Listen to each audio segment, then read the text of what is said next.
Princess Diana was the most photographed woman on the planet, but behind those flashing cameras, she was making bold legal moves the palace never expected. When she tragically died, many believed her fortune would quietly slide back to the crown. Then her will was opened, and the shock hit hard. Diana had arranged her estate to go in one clear direction, and it was no accident. The decision sparked serious tension. Her own family went to court, turning private letters of wishes into a multi-million-dollar freedom fund. The real story of who inherited her legacy explains why the royal family looks the way it does today. This was never just about cash, it was about the one person she believed would carry her fight forward. So was it a mother's final shield of protection or a sharp move that challenged the monarchy itself? What was written in that will change the Diana story forever. Diana was born on July 1, 1961, at Park House in Sandringham, the fourth of 5 children to John and Frances Spencer. The Spencer family had deep royal roots. Both of her grandmothers served as ladies-in-waiting to the Queen Mother, so royal life was not new territory. It was already part of her world. But behind the history and titles, there was quiet disappointment. Her parents had hoped for a boy to carry the family name. No name was chosen for a full week.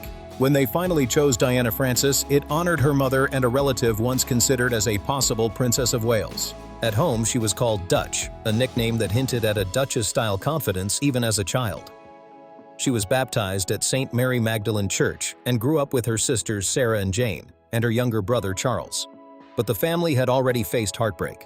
A baby brother, John, had died shortly after birth. The pressure for a male heir grew heavier after that loss, creating strain that damaged her parents' marriage. The emotional cracks eventually led to divorce. Diana spent her early years at Park House, a property leased from Queen Elizabeth II. She even called the Queen Aunt Lilibet. She played with Princes Andrew and Edward like any nearby children. From the outside, it looked like a perfect royal childhood. Inside, things were far less steady. When she was 7, her parents separated. Custody battles followed. Her father eventually won, and she remained with him. In 1976, he remarried Reine, Countess of Dartmouth. Diana's relationship with her stepmother quickly turned tense and hostile. She later described her childhood as very unhappy and very unstable. In 1975, her father became Earl Spencer, making her Lady Diana overnight. The family moved to Althorp, the Grand Spencer estate. The title changed, the address changed. The emotional weight did not. Her schooling moved in pieces. She was homeschooled, then attended private schools and later Westheath Girls' School. Academics were not her strength, and she failed her O-levels twice. But teachers saw something powerful in her. She had warmth, she had empathy. She showed up for people. She even received an award for community spirit, a sign of the compassion that would later define her global image. She left school at 16. Friends described her as painfully shy, yet she had quiet confidence beneath that softness. She loved piano. She excelled in swimming and diving. Ballet and tap dance gave her an outlet when words did not come easily. In her late teens, she volunteered at a psychiatric hospital and worked as a nanny. She attended a finishing school in Switzerland but returned to London after one term.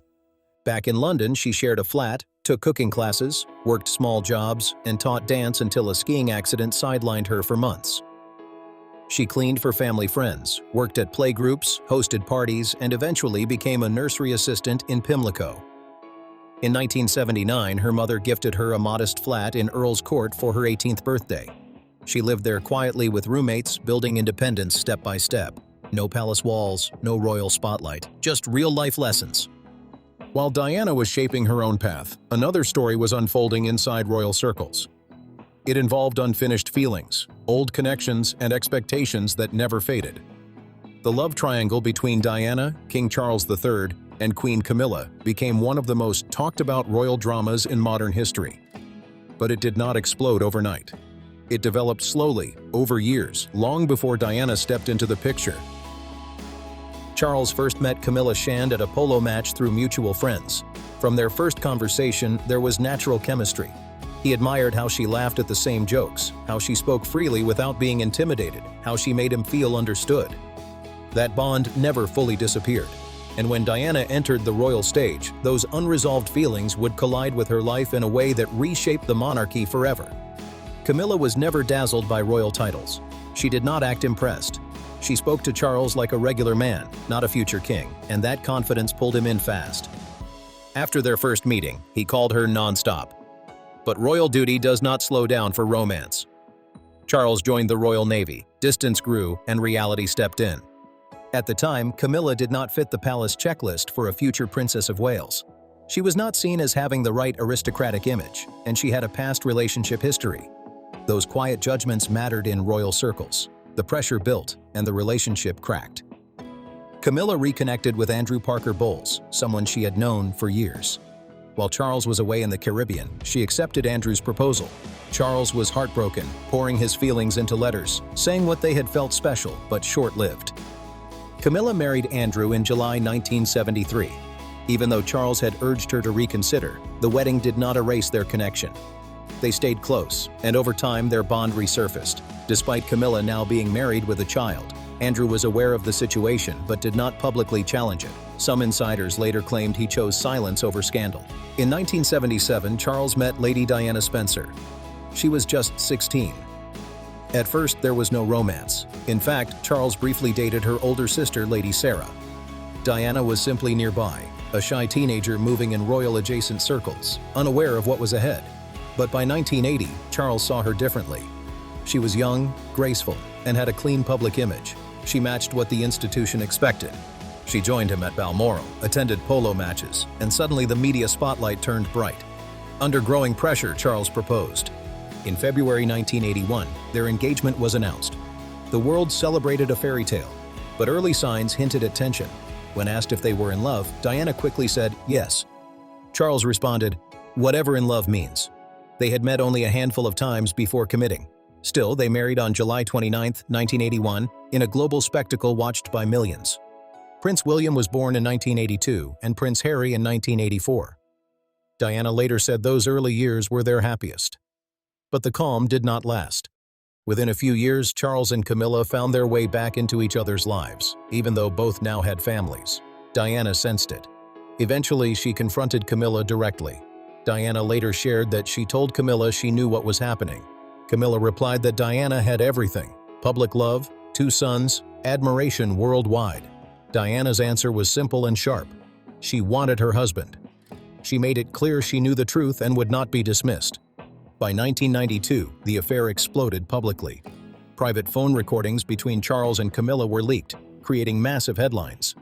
Around the same time, Andrew Morton released Diana, Her True Story, written with Diana's cooperation. That December, Charles and Diana announced their separation. In 1994, Charles admitted on television that he had been unfaithful. Diana later acknowledged her own relationship with James Hewitt. The drama was no longer private, it was global. One unforgettable moment came when Charles gave a televised interview. That same night, Diana appeared at a London event in a bold black dress. The media named it the revenge dress. She stepped outside royal rules and reclaimed attention on her terms. In 1995, Diana gave her BBC Panorama interview and delivered the historic line, "There were 3 of us in this marriage, so it was a bit crowded." The statement echoed around the world. Charles and Diana finalized their divorce in August 1996. In the year that followed, Diana was linked to heart surgeon Hasnat Khan and later Dodi Fayed. Then in 1997, tragedy struck. Diana died in a car crash in Paris. The world stood still. Charles traveled to bring her home. In London, crowds filled the streets with flowers, mourning not just a princess, but a symbol of compassion and change. 2 years later, Charles and Camilla appeared publicly together. In 2005, they married in a civil ceremony, followed by a blessing at St. George's Chapel. The long, complicated chapter finally closed, but history had already been marked. Diana was not just part of a love triangle. She was placed inside a system that struggled to balance tradition with emotion. That imbalance turned a royal fairy tale into one of the most painful public dramas of modern times. And yet, Diana changed the monarchy in ways no one expected. Even before her engagement, she broke tradition. She worked as a nanny and nursery teacher in London, becoming the first royal bride-to-be with a paid job.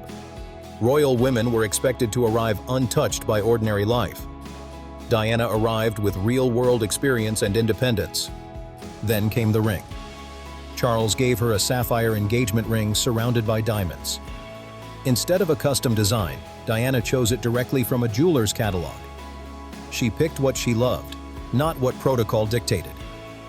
That same ring was later passed to Prince William, who gave it to Catherine, Princess of Wales. Today, it remains a visible reminder that Diana's choices still echo through the royal family. Her influence did not fade. It reshaped the crown itself. Diana's quiet rebellion did not stop with a sapphire ring.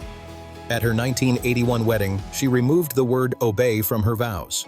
Instead, she promised to love, comfort, honor, and keep Charles in sickness and in health. It shocked traditional circles at the time. Other royal brides still used obey for years, but Diana had drawn a clear line. Later, both Kate Middleton and Meghan Markle followed her example, leaving that word out too. One small change, but it sent a loud message. She reshaped royal motherhood as well. Before her, royal births often happened inside palace walls. Diana and Charles introduced Prince William to the world outside the Lindo wing of St. Mary's Hospital. That hospital photo became a new tradition, later repeated by William and Catherine with their children. Diana refused to keep motherhood distant. In 1983, she brought 9-month-old William on tour to Australia and New Zealand. That move was unheard of. She wanted her sons close, not raised from afar. Diana pushed for William to attend public school, making him the first heir to the throne to do so. No private royal tutors hidden away. She wanted finger painting, playgrounds, and real classmates. She took her boys to theme parks, rode public transport, and even stopped at McDonald's. She believed they needed to see life beyond crowns and ceremonies. Titles meant nothing without perspective. When her marriage broke down, Diana did not hide in silence. After separating in 1992, she gave her BBC Panorama interview and delivered the unforgettable line, "There were 3 of us in this marriage, so it was a bit crowded." She spoke plainly. No royal code, no softening. She owned her truth. She also broke quiet rules during public engagements. While the Queen often wore gloves, Diana removed hers. She wanted direct contact. She once said you cannot cuddle a child in a hat, so she stopped wearing those too. In 1987, at the height of the AIDS crisis, she shook hands with an AIDS patient without gloves. No fear, no hesitation. At a time when misinformation caused panic, that single gesture changed public perception. Compassion over stigma. Diana later revealed her struggle with bulimia in Diana: Her True Story and confirmed it publicly. She explained it as a symptom of emotional pain inside her marriage. She did not hide behind polished statements. Years later, William and Harry would speak openly about mental health, continuing that path of honesty. Step by step, she rewrote expectations. She worked before marriage. She chose her own ring. She edited her vows. She raised her children differently. She touched people others avoided. She spoke about pain when silence was expected. Diana did not just wear a crown. She reshaped what it meant. Then came 1997. Though divorced, she left behind more than flowers and grief. She left a complicated estate that would shape her sons' futures. Her will, written in 1993 during her separation, was never updated after her 1996 divorce settlement. At her death, her net worth stood at over £21 million, including the £16 million settlement from Charles, investments, jewelry, and personal items. William and Harry were the main beneficiaries, but taxes and fees cut deeply into the estate. Under UK law, Charles could have reclaimed the £16 million because Diana died within a year of receiving it. He chose not to. The funds remained in her estate and were taxed accordingly, reducing what the princes ultimately received. A discretionary fund of about £100,000 was also created for the brothers and their future families. Interest from that fund continues to support them. Both Catherine and Meghan are able to benefit through their husbands, but the real emotion sat inside Diana's private letter of wishes. In that letter, she asked that 75% of her jewelry and personal possessions be divided between William and Harry, with hopes their future wives would wear them. That wish came true. William proposed with her sapphire engagement ring. Catherine has worn Diana's tiara and earrings. Meghan wore Diana's Cartier bracelet during her Oprah interview. Her presence lives on through those pieces. Diana also requested that the remaining 25% of her personal belongings go to her 17 godchildren. But because the letter was not legally binding, that request was not followed. The executors distributed items differently. Only her sons fully benefited from the estate. The remaining assets were placed into a trust, originally meant to be released at age 25. That timeline changed. The principal was delayed until the brothers turned 30. When they finally received it, each inherited roughly £10 million. Some items followed their own path.